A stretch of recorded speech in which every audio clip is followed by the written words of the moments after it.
Welcome everybody to Krystal, Kyle, and Friends. Today we're going to be talking to Hutch and Josiah of Pondering Politics. These are liberal streamers and content creators. Hutch recently made a video where he criticized a take of mine where I said that I don't think, gallivanting around the country with Liz Cheney is a great idea or a great strategy or great substantively for Kamala Harris. So I levied that criticism. He disagreed with that. He did a video on it. So we're going to talk about what's the best Kamala strategy, what has she done that's good, what has she done that's bad, and everything in between. So really, really looking forward to that. Yeah, a little debate with some libs. Should be fun. And couldn't get the right-wingers to debate us. That's so we right. Could get some liberals on to have a little friendly conversation here. That's what I was going to say. Good. The right-wingers run away from us at 1,000 miles an hour, and the libs step up to the plate. Yeah, like, all right. Jesus Christ. Let's go. Okay, Let's yeah. do it. So, but before we get to that, we had a Kamala interview. Holy shnikes. Yeah, she went on Fox. She went on Fox News with Bret Baier. Just to set up a little bit of the background here, I'm sure you were aware of this, that Trump was like ranting and raving about how Fox News was doing this interview and saying how they'd failed and whatever. So I think clearly, beforehand, you're saying? Beforehand. Before, I think he was clearly mad. trying to put pressure on Fox and Bret Baier to do like a really tough and aggressive interview. And they did not just a tough and aggressive, but like actively partisan, hacky, unfair interview, which we will bring proof to the table where that is, I think, just an undeniable reality. So my reading is a little different. Yeah. I think he was attacking Fox because he's an idiot. And he just didn't want Kamala on Fox, period. At all, I don't think it was like strategic, like because I'm saying this, I'm prodding you to be tougher. I don't think it was that. I just think he's like a child throwing a tantrum, like, why is she going on my network? This is my network. Could be. In any case, Bret Baier clearly came trying to play to the Fox audience, super aggressive out the gates, cutting her off, spent the whole first like half of the whole interview talking about, immigration and using these emotional manipulation tactics, putting up the pictures of women who were horrifically murdered by undocumented immigrants and playing their moms. Hey, don't you apologize to their families. Don't you apologize to their families. Kamala, faced with the toughest landscape you could possibly face, really stepped up to the plate. I think she killed it. She did fantastic. She did better with Bret Baier than she did with like the ladies at The View. That's right. Which is very interesting because when she prepares, she can perform exceptionally well. And some of these questions, as we'll show you, are very difficult. There are, in some ways, no real good answers.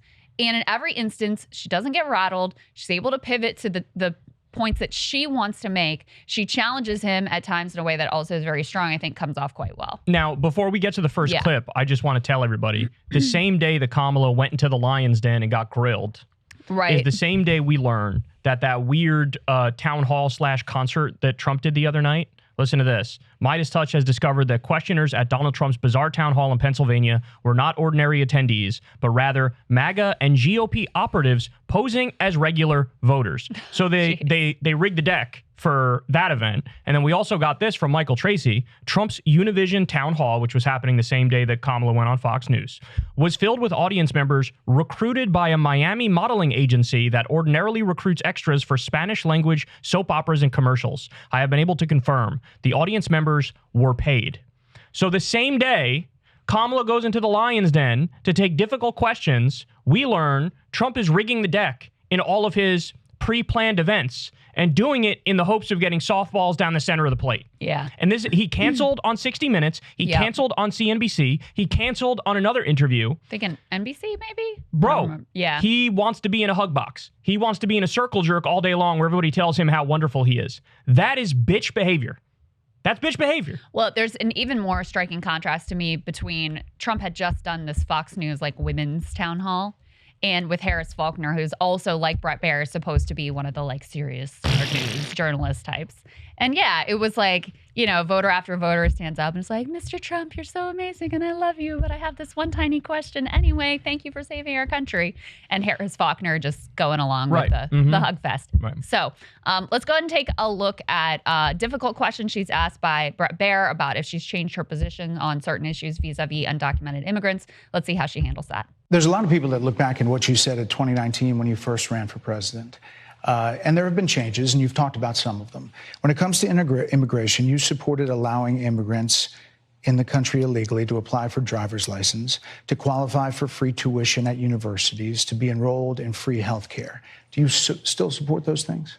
Listen, that was 5 years ago, and I'm very clear that I will follow the law. I have made that statement over and over again, and as Vice President of the United States, that's exactly what I've done, not to mention before. If that's the case, you chose a running mate, Tim Walz, governor of Minnesota, who signed those very things into state law. So do you support that? We are very clear, and I am very clear, as is Tim Walz, that we must support and enforce federal law, and that is exactly what we will do. So what do you think of her response there? I guess I'm so sick of the right. I'm so sick of them. If you think Kamala is going to do any of those things, you have brainworms.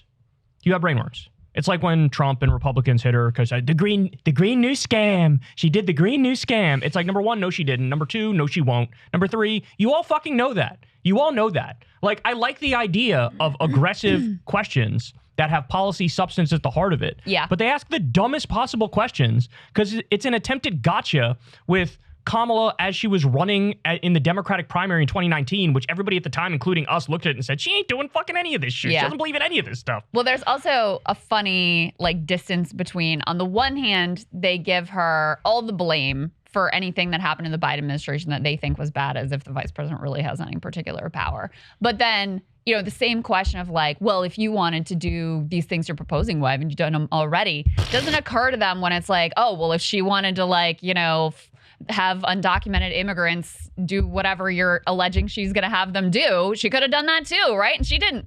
And that's basically what she says in this answer. She comes as close to being like, listen, do you really think I'm going to do that stuff? I've been in here for 4 years. Have I done any of that stuff? No. So you tell me, you really think that that's my priority for the next term? That she comes as close as she can to saying that. And, it's a tough question because anytime you're faced with, hey, you said this before and now you don't really support that, the best she's come up with is to be like, oh, my values haven't changed. The real truth of the matter is in 2019 and 2020, she was posturing to try to get to the left of Bernie and saying whatever she thought was politically convenient for her then. The political landscape for her is different. She's shifted her views, but they still have this caricature in their mind as if she's some sort of a radical leftist, which is just purely insane. But also, here's a point nobody brings up. Trump was president for 4 years. Kamala was vice president for 4 years. Which person had more control over the country with their direct decision making? Yeah. So who is more responsible for the way things have gone? Donald Trump or Kamala Harris? Now, by the way, I think she could also own the stuff. If they try to say, you are responsible for the last 4 years, she could be like, sure. I was responsible for the infrastructure bill. I was responsible for the CHIPS Act. I was responsible for the PACT Act. I was responsible for the 800,000 new jobs that were created. Oh, would you look at that? We lost 200,000 under Trump. There's so many good ways for her to handle that, and I think she is kind of handling it pretty well, especially because, look, if you're not already in that bubble, everybody sees what this is from Bret Baier. Yeah. It's like, aha! It's like, calm down. The whole time he talks over her. The whole fucking time. Yeah. It's from always the jump. From the jump. And he's always it's the game hopscotch where you're waiting to jump in. He's not waiting. He's just jumping in relentlessly. And it comes across as tasteless. Even if you don't like Kamala, anybody on the fence who watches this is going to go, she handled herself pretty well. But the whole point is red meat to the Fox News base. And it's they're already voting for Trump. So what are you accomplishing? Yeah. Well, that's his own personal professional interest because he wants to maintain his good standing at Fox News. So that's his own personal professional interest. Republicans, the Trump campaign, they thought this was fantastic. They thought Kamala was terrible. And it's did we watch the same interview? I don't know. Yeah, Sagar and I had a debate about this morning. He saw the whole thing very differently. But to your point about the responsibility Donald Trump has for, where the country is and how people feel about where the country is. She also got asked a question about the number of people who say the country's on the wrong track. Let's take a listen to how she handled that. Madam Vice President, more than 70% of people That is tell about pollsters, turning the page on rhetoric that people are frankly exhausted of, Brett. More than 70% of people tell the country is on the wrong track. They say the country is on the wrong track. If it's on the wrong track, that track follows 3.5 years of you being vice president and President Biden being president. That is what they're saying, 79% of them. Why are they saying that? If you're turning the page, you've been in office for 3.5 years. And Donald Trump has been running for office. But you've been the person holding the office. Come on. Madam You Vice and I President. both know what I'm talking about. You and I both know what I'm talking about. I actually don't. What are you talking about? What I'm talking about is that over the last decade, But people you're the have lever of become. power. But listen, over the last decade, it is clear to me, and certainly the Republicans who are on stage with me, the former chief of staff to the president, Donald Trump, former defense secretaries, national security advisor, and his vice president, one, that he is unfit to serve, that he is unstable, that he is dangerous, and that people are exhausted. Well, people are tired of that. If that's the case, why is half the country supporting him? Why is he beating you in a lot of swing states? Why, if he's as bad as you say, that half of this country is now supporting this person who could be the 47th president of the United States? Why is that happening? This is an election for president of the United States. It's not supposed to be easy.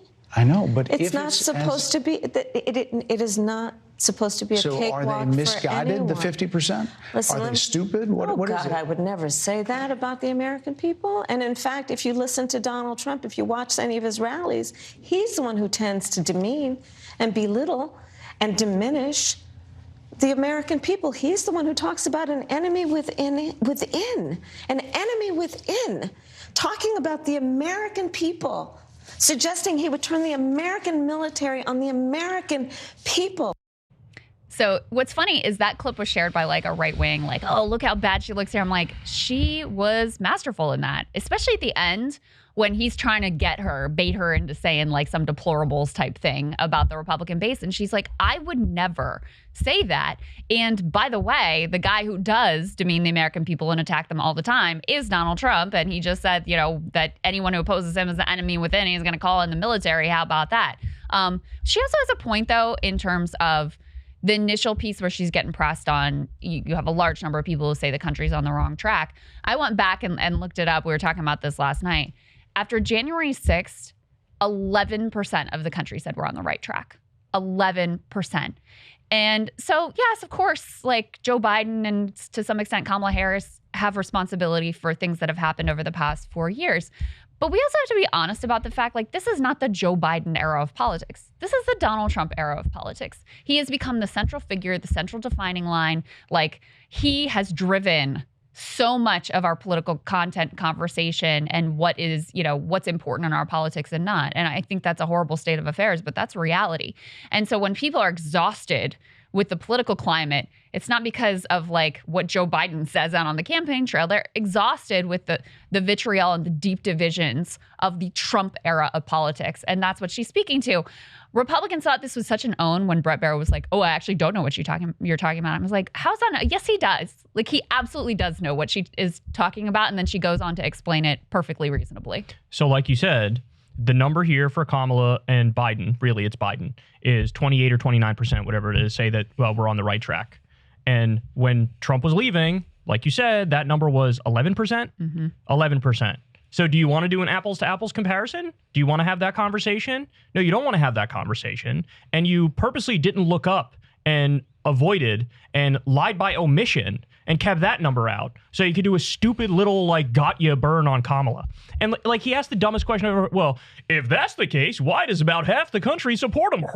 Because we live in a fucking democracy and we're bitterly divided and there's hardcore partisanship and dumbass outlets like Fox News lie to people 24/7 about the Democrats and say shit like they're in favor of open borders when they're not, right? Why are we divided? That's why we're divided. This what do you want? Kamala to have 75% support in the country?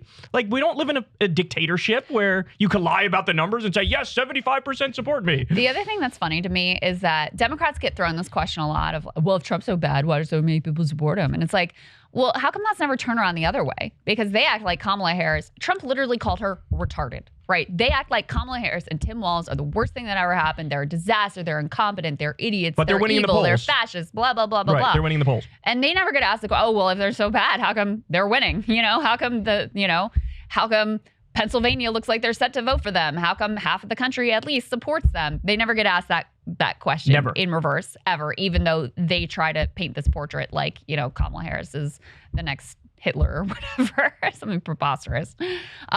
So she brought up there at the end, and this is where the interview, one of several moments, but this was the most clear-cut moment where the interview was just blatantly dishonest, partisan hackery, where she had just brought up Trump's comments that he's made repeatedly about sending in the National Guard and the military to deal with his political opponents, the quote-unquote enemy within. The radical left lunatics, yeah. And so Bret Baier had clearly prepared, like, oh, she's going to bring this up. So what do?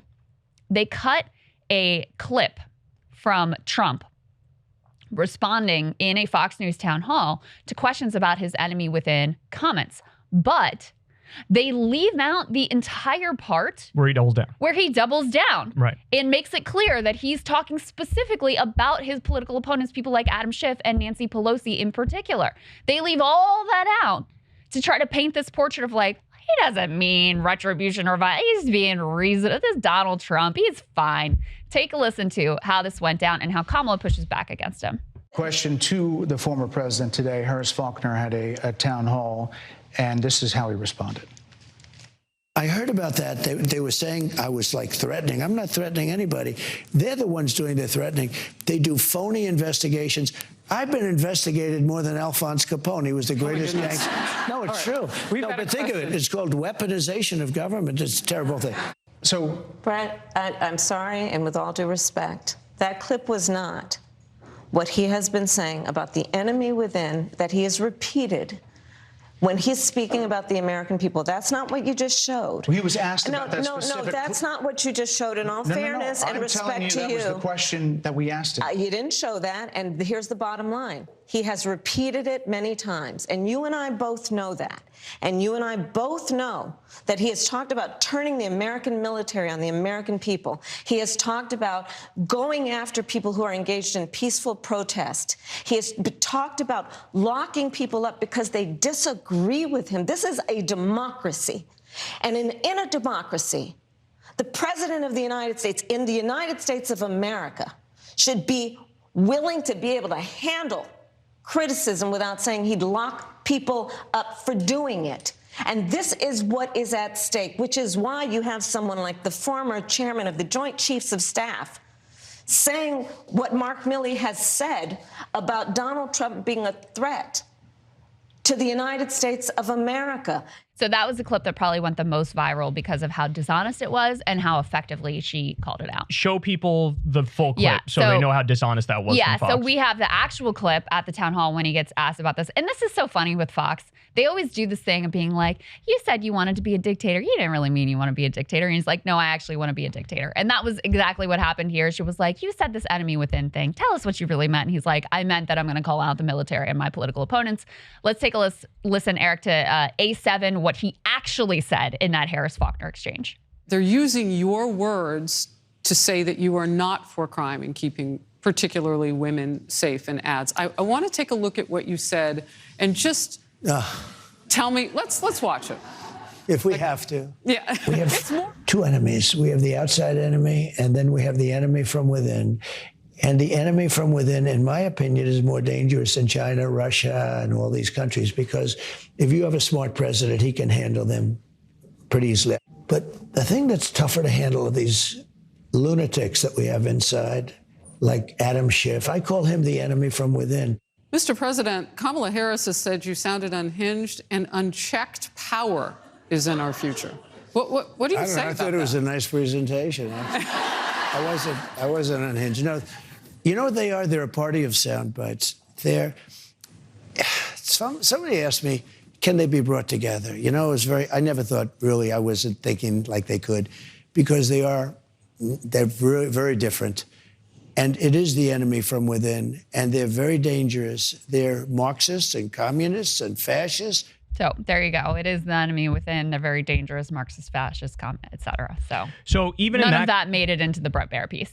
Yeah, but even in that, it sort of misleadingly shows the clip of Trump from his original comment, because I covered the original comment and I remember what he said. And in the clip, he makes clear, I'm not even talking about the illegal immigrants. And you heard him say, I'm not talking about Russia. I'm not talking about China. He goes, I'm not talking about the illegal immigrants. I'm talking about the radical left lunatics. They are the enemy within, and we'll handle that with the military or the National Guard. Right. So this is not debatable. This is not an open question. This is not, hey, what's your interpretation of it?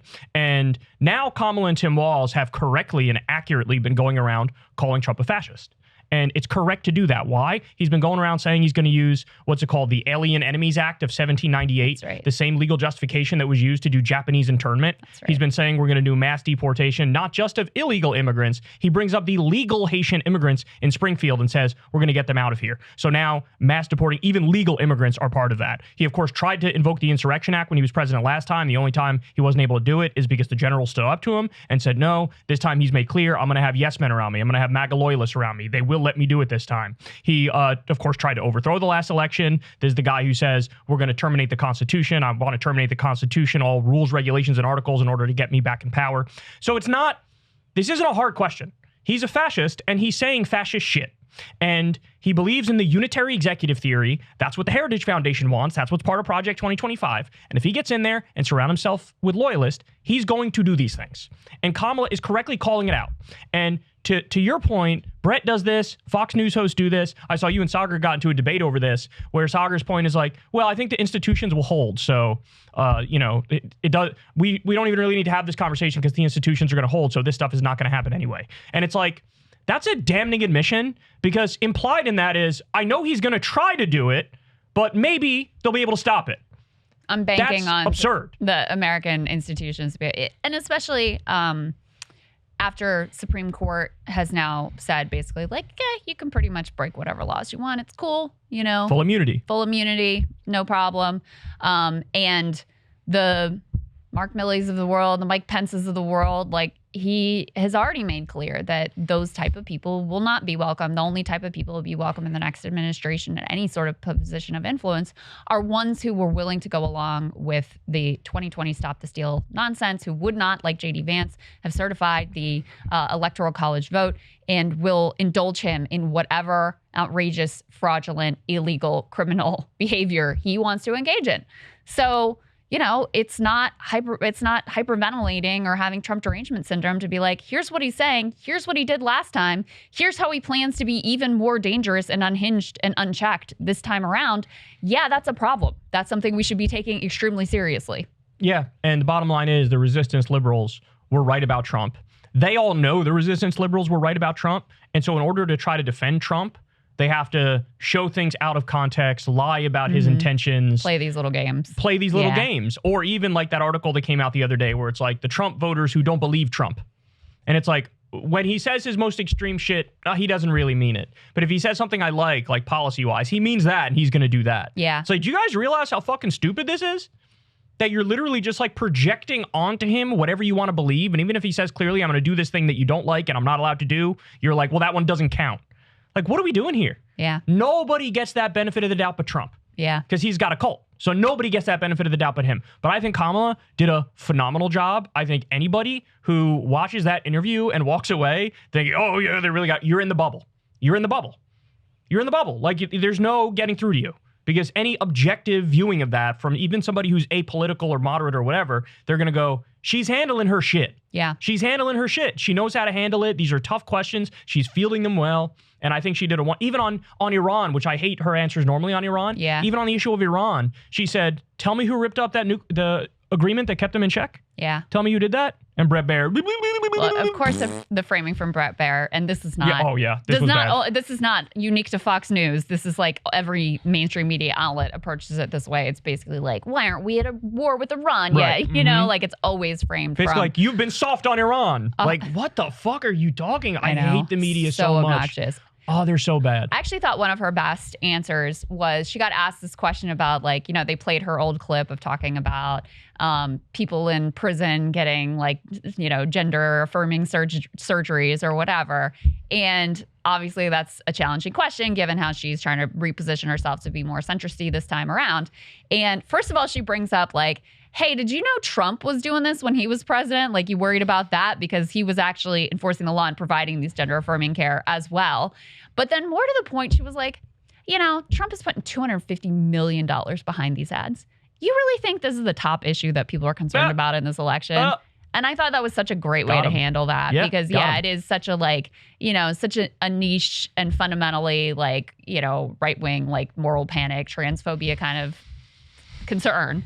And I think by calling it out directly as, like, this is not the top priority of American voters. This is just an attempt to scare people and, you know, create a false portrait. I thought that was also very effective. Yeah, and that's one of the reasons why Republicans lost in 2022. Abortion, election denialism, and they ran a lot of stupid anti-trans ads. They're and doing people it were again. like, They're spending a lot of money, including in like that Texas Senate race. Ted Cruz is spending, or his super PACs or whoever, are spending a lot of money against Colin Allred on, like, you know, girls in sports issues. Look, Trump himself, them or their super PACs or whatever are running similar ads in the election. And it's perplexing to me because I'm like, you guys tried this and it didn't work at all. I'll tell you what it is. It's the Elon Muskification of the GOP. Yeah. It's that the right is now unchecked on Twitter, unhinged. Their stuff gets promoted everywhere. So they've tricked themselves into thinking this is what everybody cares about. This is what everybody thinks about. Some bullshit story from Chris Rufo about one trans athlete in Montana or whatever the fuck. They've really tricked themselves into thinking we are the regular people with the normal people and we're going to defend this and the left is crazy. And it's like nobody, I promise you, nobody in the country is thinking about this. They know it's a ginned up fake bullshit issue and your right-wing echo chamber on Twitter is just that. It's a right-wing echo chamber. This stuff is not going to land. Because if you look at the polls on, like, how people feel about transgender athletes, like, the polls are going to be in support of the Republican position. But that ignores the amount that most Americans just don't care about the issue, and as they shouldn't, because as you, some of these states that passed laws like banning transgender athletes, literally there's not a single case in their state that it would apply to. It's such a non-issue across the country that, you know, they have totally deluded themselves into thinking this is, like, the top #1 issue for moms across the country. And most people are like, yeah, I'd like to be able to, like, pay my bills and my son not to have to go, like, die overseas in some foreign war. Is that the last clip that we have from the call? I have one more if you want it. It's about, okay. One. So we got one more. This was one of the ones that Republicans really thought she performed poorly on, where she got asked about when did she know about Joe Biden's cognitive decline. Let's take a listen to how she handles that. You call Donald Trump, he's misguided. You say now he's unstable. He is unstable, Brett. He's not well. You say he's mentally not stable. He's not stable. Let me ask you this. You told many interviewers that Joe Biden was on his game, that ran around circles on his staff. When did you first notice that President Biden's mental faculties appeared diminished? Joe Biden, I have watched from the Oval Office to the Situation Room. And he has the judgment and the experience to do exactly what he has done in making very important decisions on behalf of the American people. There were no concerns raised? Brett, Joe Biden is not on the ballot. I understand. And Donald Trump but is. You talked about it. And Donald Trump After George Clooney said within a few minutes of talking to President Biden at a fundraiser that he thought this was not the same Joe Biden that we saw on the debate stage. Donald Trump is on the ballot. I understand. You met with him at least once a week for 3.5 years. You didn't have any concerns? I think the American people have a concern about Donald Trump, which is why the people who know him best, including leaders of our national security community, have all spoken out, even people who worked for him. So what do you think of how she handled that? Honestly, my biggest takeaway from that is Bret Baier interrupting nonstop. Like that's the sense I got from it is, can you just shut the fuck up and let her answer your question as opposed to continuing to pester? There's also an element of, like, when did you stop beating your husband? Right. Like that's the underlying, like, when did you stop beating your husband? The way he frames it is, when did you notice Joe Biden's mental decline versus like, did you, or what are, you know, did you have any warning signs or whatever? Right. And I don't think. Yeah, very slanted framing. Like, by bringing up Joe Biden, it's just a reminder that the race was Joe Biden versus Donald Trump and people didn't like those choices. And she gets to just throw it right back and say, well, Biden's not on the ballot, so.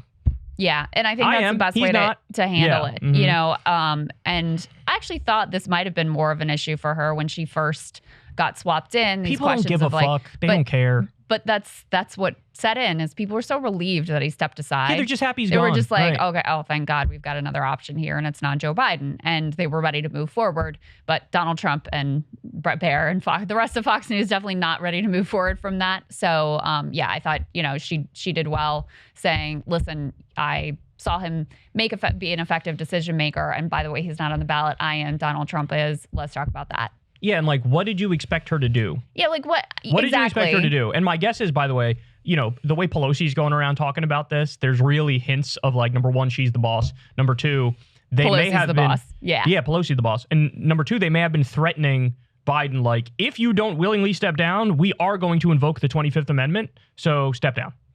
That's the vibe I get from the way Pelosi's talking about it. She and definitely talks about it Kamala, one way or another, this was going to happen. If you wanted Kamala to do that, maybe she was involved in doing the thing that these guys are implying they wanted Kamala to do, which is you see there's a problem, do something about it.